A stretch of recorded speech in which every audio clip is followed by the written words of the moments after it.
कौन सा चावल है? अच्छा, दाल ना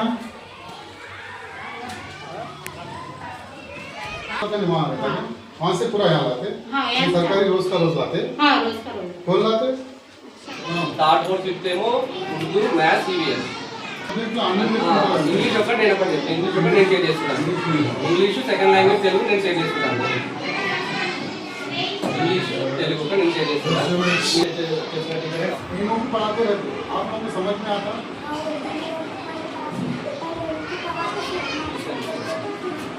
हाँ, तो डिस्टर्ब नहीं होता आप लोगों को? होता है? अच्छा, वो जुम्ला पढ़ते तो उन लोगों को डिस्टर्ब होता, तुम वहीं पढ़ते तो तुम लोगों को डिस्टर्ब होता। और कोई परेशानी है आप लोगों को?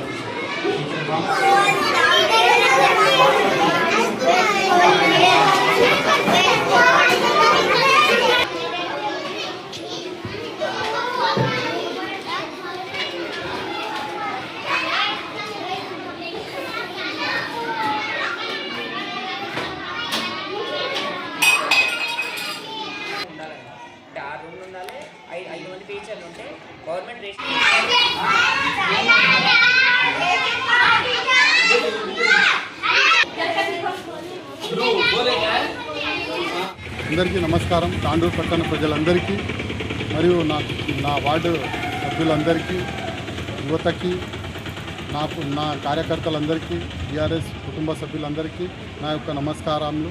అస్సలాము అలైకుం వరహ్మతుల్లాహి వబరకాతుహు. ఈరోజు మన రాజీవ్ కాలనీ మరియు ఇంద్రమ్మ కాలనీ మండల ప్రాథమిక పాఠశాలని సందర్శించడం జరిగింది. అంటే సందర్శించడం అనేది ఇది మొదటిసారి కాదు నాది. రెగ్యులర్గా నేను వస్తుంటా ఇక్కడికి. రెగ్యులర్గా ఇక్కడ సమస్యల్ని నేను ముందల అధికారులకైనా మన రాజకీయ ప్రతినిధులకైనా చాలాసార్లు చెప్పడం జరిగింది. చాలాసార్లు మెమోరాండం ఇవ్వడం జరిగింది. ఇక్కడ ఉన్న సమస్యల గురించి. ముఖ్యమైన సమస్యలు అంటే 2 పాఠశాలలకి ప్రహారీ గోడలు అనేవి డ్యామేజ్ అయిపోయినాయి. ఆకతాయిలు అందరూ వచ్చి లోపల సరే ఏదో సాంఘిక కార్యక్రమాలు చేస్తుండ్రు. దాన్ని అరకట్టడానికైనా ఫస్ట్గా ఇక్కడ ప్రహారీ గోడల్ని ఏర్పాటు చేయాలి. అసలు ఎన్నిసార్లు చెప్పినా ఎవరు పట్టించుకుంటలేరు. ఒక వార్డ్ కౌన్సిలర్గా నేను నా లెటర్ ప్యాడ్ మీద కూడా చాలాసార్లు రాసిచ్చినా కానీ ఎవరు పట్టించుకుంటలేరు. ఇంకో ముఖ్య సమస్య ఏమిటంటే మన ప్రభుత్వం అనేది పిల్లలకి డ్రెస్సులు భోజనం ఇస్తే సరిపోదు. ఇక్కడ చదువుకోవడానికి ఎలాంటి ఫెసిలిటీస్ ఉన్నాయో అవి చూడాలి. ఇక్కడ క్లాస్ రూమ్స్ అనేవి అస్సలు లేవు.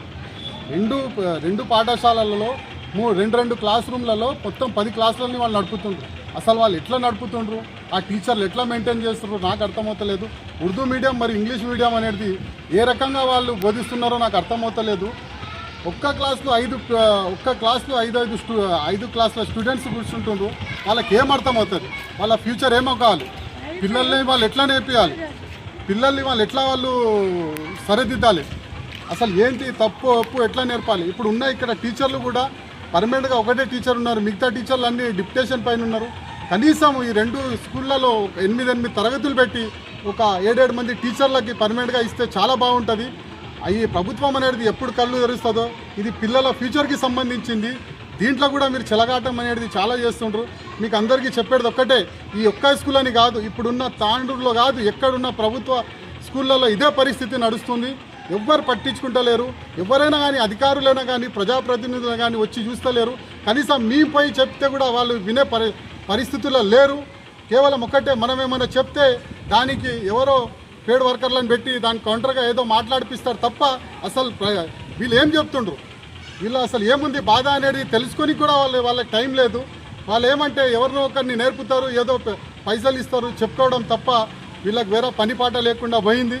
నేను ఒకటే చెప్తున్నా, నేను అధికారులకైనా ప్రజాప్రతినిధులకైనా ఇప్పుడు ఉన్న ప్రస్తుత అధికార పార్టీ నాయకులకైనా ఎమ్మెల్యే గారికైనా చైర్పర్సన్ గారికైనా మీకు ఒకటే చెప్తున్నాను. మళ్ళీ పదే ఒకటే నేను చెప్తున్నా, ఈ ఒక్క వార్డని కాదు, తాండూరులో 36 వార్డులలో మీరు సందర్శించండి. ప్రతి గ్రామాల్లో సందర్శించి చూడండి.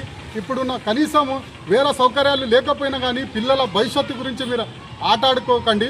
మీకు కోరుకున్నది ఒకటే, ఈ విధంగా నడిస్తే కానీ నేను చెప్తున్నా. నేను కొందరు అంటుండ్రు నాకు ఆ వార్డులో ఏం పని, ఈ వార్డులో ఏం పని అంటే, నేను ఈరోజు చెప్తున్నా, మా గౌరవనీయులు పైలట్ రోహిత్ రెడ్డి గారితో నేను మాట్లాడి అవసరమైతే 36 వార్డుల్లో కూడా నేను సందర్శించి 36 వార్డులలో కూడా సమస్యల గురించి కంపల్సరీ నేను బయట చెప్పడానికి నేను రెడీ ఉన్నా. ఆయనతో మాట్లాడిన తర్వాత ముందలడుగు ఏముందని చెప్తా. కానీ అప్పటి వరకు నా వార్డులో ఈ స్కూల్లో అది ఏం చేస్తారో ఒక్కసారి చెప్పండి. కానీ చెప్పడం అంటే ఎవరినో పెట్టి కౌంటర్ ఇవ్వడం కాదు. దీన్ని సమస్యని పరిష్కరించండి. పరిష్కరించినప్పుడు నేనే వచ్చి మీ పక్కన నిలబడి మీకు సన్మానం చేసి నేను పోతా అని అందరితో కోరుకుంటున్నాను. ప్రభుత్వ అధికారులైనా ఎంఈఓ గారితోనైనా కానీ మన ఎంఈఓ గారితో ఇంకా విద్యకు సంబంధించిన ఏ అధికారినైనా కానీ ఇక్కడ మా స్కూళ్ళని తొందరగా సందర్శించి ఇక్కడ ఉన్న సమస్యల్ని తొందరగా పై అధికారులకు చెప్పి ఈ సమస్యల్ని పరిష్కరించాలని అందరితో కోరుకుంటున్నాను. Thank you.